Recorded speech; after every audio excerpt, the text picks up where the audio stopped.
Pour faire un animé, je vous apprends rien en vous disant qu'il faut des animateurs, parce que tu as beau avoir la meilleure idée du monde, si personne ne sait la dessiner et encore moins la mettre en mouvement, bah ça sera jamais un dessin animé. Et s'il y a bien un animateur à qui aucune scène ne résiste, c'est Toshiyuki Inoue qu'on a pris l'habitude de surnommer l'animateur parfait, parce qu'il peut tout animer, que ça soit une scène avec énormément de mouvements de caméra dans tous les sens, ou bien des scènes avec une cinquantaine de personnages de plein pied qui bougent de façon réaliste, et encore pire, une scène avec plein d'animaux quadrupèdes. Et c'est d'ailleurs l'intrigue d'un épisode de Shirobako. Parce que la plupart des animateurs de gros calibre auront du mal à dessiner des scènes avec un cheval, ne parlons même pas d'une scène avec une cinquantaine de chevaux. Surtout au Japon où il n'y a pas eu beaucoup de films d'animation avec des quadrupèdes. Donc les animateurs ont assez peu d'expérience sur le sujet, mais justement le plot twist de l'épisode, c'est Inoue qui dessine la scène complète à lui tout seul, et honnêtement la séquence est hyper impressionnante, avec des mouvements de caméra dans tous les sens.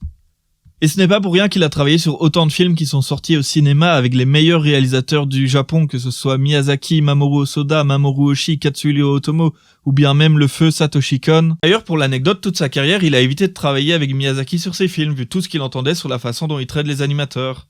Et quand il a bossé sur Kiki la petite sorcière, c'est parce qu'à l'origine, c'était pas censé être un film réalisé par Miyazaki. Et il a été surpris quand il s'est rendu compte que c'était lui le directeur du projet, mais du coup, même si ce fut moins pire que ce qu'il imaginait, ça reste une expérience amère. Il avait l'impression d'être à l'école et de se faire critiquer constamment lors des meetings avec Miyazaki. Miyazaki arrêtait pas de lui reprocher qu'il ne savait pas à quoi ressemble l'Europe, et Inoue se disait juste bah oui, vu qu'il n'y est jamais allé, c'est normal. Et puis si finalement Inoue est revenu sur son dernier film Le Garçon et le Héron, c'est parce qu'on lui avait dit que Miyazaki était devenu trop vieux pour s'occuper de l'animation et qu'il serait moins sur son dos.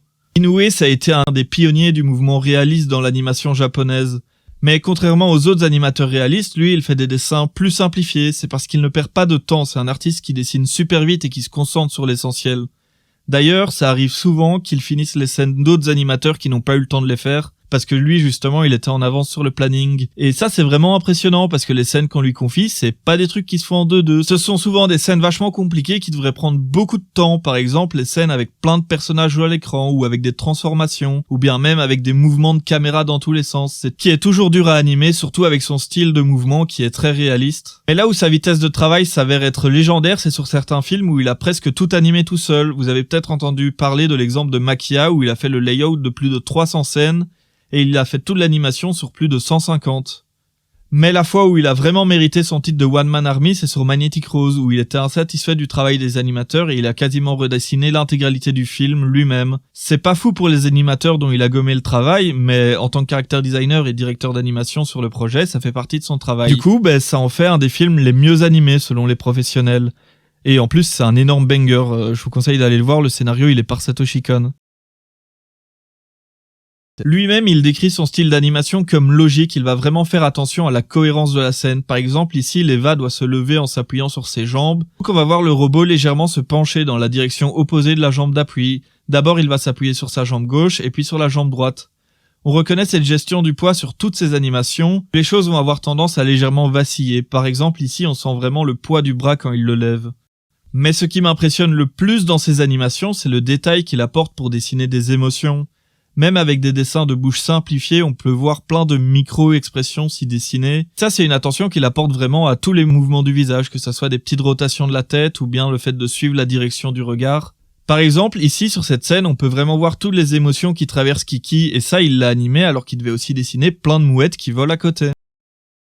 Et ça, d'ailleurs, c'est quelque chose qui a marqué Mari Okada, la réalisatrice de Maquia. Elle lui avait demandé sur cette scène de marche que ça se voit qu'elle n'est pas très athlétique. Et que ça soit la façon de marcher, l'animation des vêtements et les mouvements des cheveux, elle est constamment époustouflée par le niveau de détail du mouvement et par les façons dont il arrive à faire ressentir cet aspect de sa personnalité.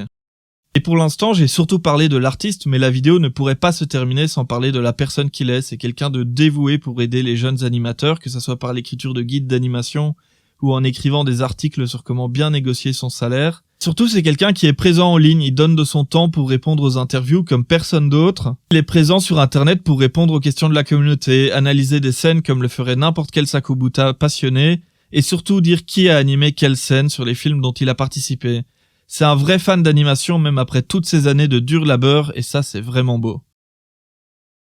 Et merci à vous qui avez eu la patience de regarder cette vidéo. J'avoue que j'ai pas l'habitude de faire des formats aussi longs, donc j'ai probablement dû parler énormément. Mais c'est un sujet qui me tient énormément à cœur, et si vous aussi vous êtes intéressé par tout ce monde de l'animation et tout ce que j'ai appris en regardant des animés toutes ces années, je peux que vous recommander toutes mes vidéos courtes qui parlent d'énormément d'aspects de la production.